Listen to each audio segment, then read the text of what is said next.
Hello students, हम आज की इस वीडियो में भारतीय परिषद अधिनियम 1919 के बारे में विस्तार से जानेंगे। अब हम लोग आज के अपने टॉपिक की ओर चलते हैं। 1909 के अधिनियम को भारत परिषद अधिनियम 1909, मार्ले मिंटो अधिनियम, मार्ले मिंटो सुधार और थर्ड इंडिया काउंसिल एक्ट भी कहते हैं। भारत परिषद अधिनियम 1909 भारत के वायसराय लॉर्ड मिंटो के समय ब्रिटिश संसद द्वारा पारित एक अधिनियम था। उस समय मार्ले भारत के राज्य सचिव थे, इसलिए इस अधिनियम को मार्ले मिंटो सुधार के रूप में भी जानते हैं। 1909 के अधिनियम को लाने का मुख्य उद्देश्य था केंद्रीय और प्रांतीय प्रशासन में भारतीयों की भागीदारी में सीमित वृद्धि करना था।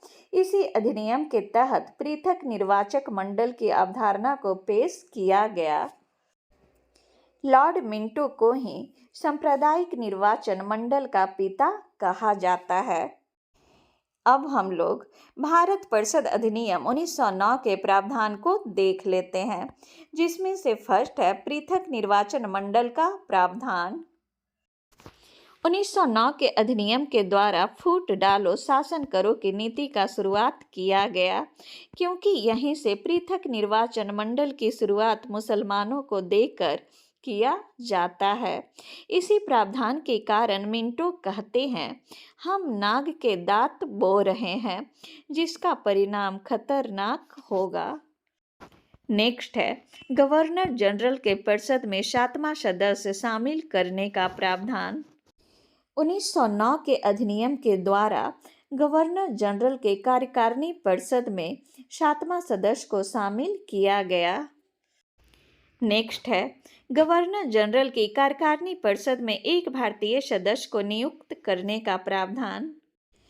1909 के अधिनियम के द्वारा पहली बार गवर्नर जनरल के कार्यकारिणी परिषद में एक भारतीय सदस्य को नियुक्त करने की व्यवस्था की गई।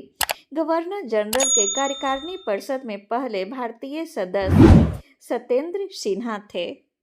नेक्स्ट है केंद्रीय एवं विधान परिषदों के सदस्यों को सीमित अधिकार देने का प्रावधान।